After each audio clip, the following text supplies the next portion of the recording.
বাংলাদেশের অর্থনীতি তো দারুণ গতিতে এগোচ্ছে, তাই না?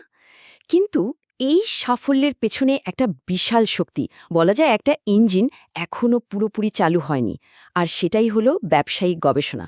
তো চলুন, আজকের এই আলোচনায় আমরা দেখব এই ঘুমন্ত শক্তিটা কিভাবে বাংলাদেশের ভবিষ্যৎ বদলে দিতে পারে, আর কেনই বা এটা এখনও ঘুমিয়ে আছে। একটু ভেবে দেখুন তো, আমাদের দেশের জিডিপির মানে মোট অর্থনীতির 1/3 চেয়েও বেশি, হ্যাঁ, 35%-এরও বেশি আসছে শিল্প আর বাণিজ্য খাত থেকে। এটা কিন্তু বিশাল একটা ব্যাপার, আর এটাই আমাদের অর্থনৈতিক সাফল্যের মূল ভিত্তি। আর শুধু তাই না, অর্থনৈতিক বা সামাজিক অনেক দিক থেকেই কিন্তু বাংলাদেশ এখন দক্ষিণ এশিয়ার বেশিরভাগ দেশকে পেছনে ফেলে দিয়েছে। এই যে এত দারুণ একটা অগ্রগতি, এটার জন্যই তো আজ বাংলাদেশকে বিশ্বের অনেকেই একটা রোল মডেল হিসেবে দেখে। কিন্তু এখানেই একটা বড় প্রশ্ন চলে আসে। একদিকে অর্থনীতি তরতর করে এগিয়ে যাচ্ছে, আর অন্যদিকে ব্যবসায়িক গবেষণার ইঞ্জিনটা বলতে গেলে পিছিয়ে পড়ছে। এই যে একটা অদ্ভুত বৈপরীত্য, এই ব্যবধানটা নিয়েই আমরা আজ কথা বলবো। তো চলুন একটু গভীরে যাই, দেখি তো ঠিক কোন কোন জিনিস এই ব্যবসায়িক গবেষণার পথে বাধা হয়ে দাঁড়াচ্ছে। দেখুন, এই বাধাগুলোকে আমরা মোটা দাগে 3 ভাগে ভাগ করতে পারি। প্রথমত, দক্ষ মানুষের অভাব। দ্বিতীয়ত, আমাদের সিস্টেম বা প্রাতিষ্ঠানিক কিছু দুর্বলতা। আর সবশেষে রিসোর্স বা সম্পদের অভাব। এই 3টা জিনিস মিলেই আসলে গবেষণার গতিটাকে আটকে রেখেছে। সবচেয়ে বড় সমস্যাগুলোর একটা হলো বৈজ্ঞানিক প্রশিক্ষণ বা রিসার্চ মেথোডোলজি সম্পর্কে ভালো ধারণার অভাব। ব্যাপারটা অনেকটা এরকম, ধরুন একজন রাঁধুনি রান্না করতে গেছেন, কিন্তু তার কাছে কোনো রেসিপিই নেই। ফলে যা হয়, অনেকেই জানেন না যে ঠিক কিভাবে একটা গবেষণা করতে হয়। আর ফলাফল, কাজের মানও ঠিক থাকে না, ধারাবাহিকতাও থাকে না। বাইরের উন্নত দেশগুলোতে কি হয়, সেখানে ইউনিভার্সিটি আর ইন্ডাস্ট্রি মানে ব্যবসায়িক প্রতিষ্ঠানগুলো একসাথে মিলেমিশে গবেষণা করে। কিন্তু আমাদের দেশে এই সহযোগিতার জায়গাটাতেই একটা বড় ঘাটতি রয়ে গেছে। অনেক কোম্পানি ইউনিভার্সিটির গবেষণার ওপর ঠিক ভরসা করতে পারে না, আর এটাই কিন্তু নতুন নতুন উদ্ভাবনের পথে একটা বড় দেয়াল তুলে দিয়েছে। আর একটা খুব জরুরি বিষয় আছে, সেটা হলো গবেষকদের জন্য কোনো নির্দিষ্ট নিয়মকানুন বা কোড অফ কন্ডাক্ট না থাকা। মানে গবেষণাটা কিভাবে করা উচিত, কোন নৈতিক বিষয়গুলো মাথায় রাখা দরকার, এইসবের কোনো স্ট্যান্ডার্ড গাইডলাইন নেই। ফলে কি হচ্ছে, গবেষণার মান আর বিশ্বাসযোগ্যতা দুটোই কমে যাচ্ছে। আর হ্যাঁ, ডেটা মানে তথ্য, নির্ভরযোগ্য তথ্য পাওয়াটা গবেষকদের জন্য রীতিমতো একটা যুদ্ধ করার মতো। একদিকে কোম্পানিগুলো সহজে তাদের তথ্য দিতে চায় না, হয়তো গোপনীয়তার কারণে, আবার অন্যদিকে অনেক সময় সরকারি নিয়মকানুনের কারণেও ডেটা পাওয়া কঠিন হয়ে যায়। এখন ভাবুন, ডেটা ছাড়া গবেষণা হবেটা কিভাবে? আচ্ছা, সমস্যা তো অনেকগুলো চিহ্নিত করা হলো, কিন্তু সমাধানটা কি? চলুন এবার একটা ব্লুপ্রিন্ট বা কার্যকরী পরিকল্পনার দিকে তাকাই, যেটা এই পুরো চিত্রটাকেই বদলে দিতে পারে।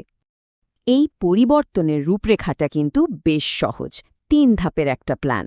ধাপ 1-এ আমাদের একটা মজবুত ভিত্তি তৈরি করতে হবে।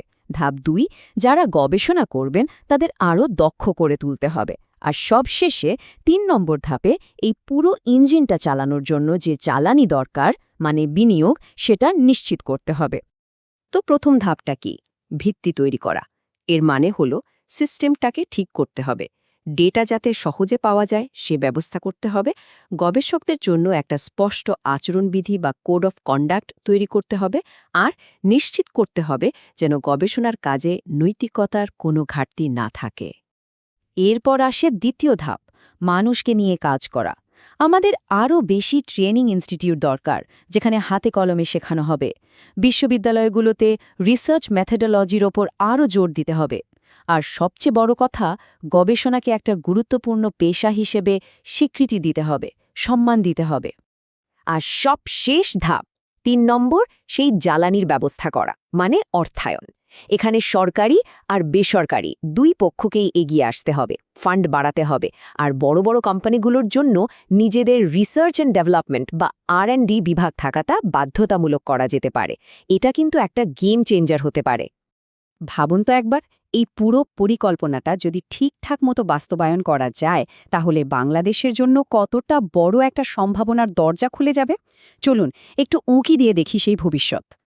এইচএসবিসির মতো একটা আন্তর্জাতিক সংস্থা কিন্তু বলছে যে ২০৩০ সালের মধ্যেই বাংলাদেশ বিশ্বের ২৬তম বৃহত্তম অর্থনীতি হতে চলেছে। চিন্তা করা যায়? এই যে বিশাল একটা লক্ষ্য, এটাকে বাস্তবে রূপ দিতে হলে গবেষণার কোনো বিকল্প নেই। আর কোন কোন খাতে এই গবেষণার সবচেয়ে বেশি কাজে লাগবে?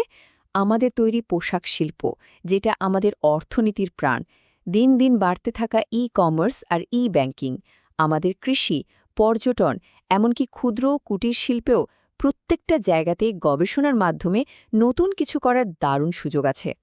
তবে ভালো খবর হলো, এই পরিবর্তনের স্বপ্নটা কিন্তু অনেকেই দেখছেন এবং এর জন্য কাজও করে যাচ্ছেন। বেশ কিছু প্রতিষ্ঠান ইতিমধ্যে এই পথে অনেক দূরে গিয়েছে। যেমন ধরুন সেন্টার ফর পলিসি ডায়ালগ বা সিপিডি, বাংলাদেশ পাট গবেষণা ইনস্টিটিউট, কৃষি গবেষণা কাউন্সিল কিংবা বাংলাদেশ এশিয়াটিক সোসাইটি। এই প্রতিষ্ঠানগুলো কিন্তু আমাদের দেশে গবেষণার জগতে এক একটা স্তম্ভের মতো। তাদের কাজই আমাদের সামনে এগিয়ে যাওয়ার ভিত্তি তৈরি করে দিচ্ছে। তবে দিনের শেষে একটা কথা একদম সত্যি, আর সেটা হলো অর্থই গবেষণার জ্বালানি। টাকা ছাড়া, সঠিক বিনিয়োগ ছাড়া কোনো বড় পরিকল্পনাই আসলে সফল হয় না। এই পুরো ইঞ্জিনের মূল শক্তিটাই হলো অর্থ। তাহলে দেখুন, রাস্তাটা কিন্তু আমাদের সামনে পরিষ্কার, একটা ব্লুপ্রিন্ট আমাদের হাতে আছে। এখন আসল প্রশ্ন হলো, আমাদের অর্থনীতি যে গতিতে ছুটছে, আমাদের গবেষণার ইঞ্জিনটা কি সেই গতির সাথে তাল মেলাতে পারবে? আর যদি পারে, তাহলে কত দ্রুত? এই প্রশ্নের উত্তরের ওপরেই কিন্তু নির্ভর করছে বাংলাদেশের ভবিষ্যতের গতিপথ।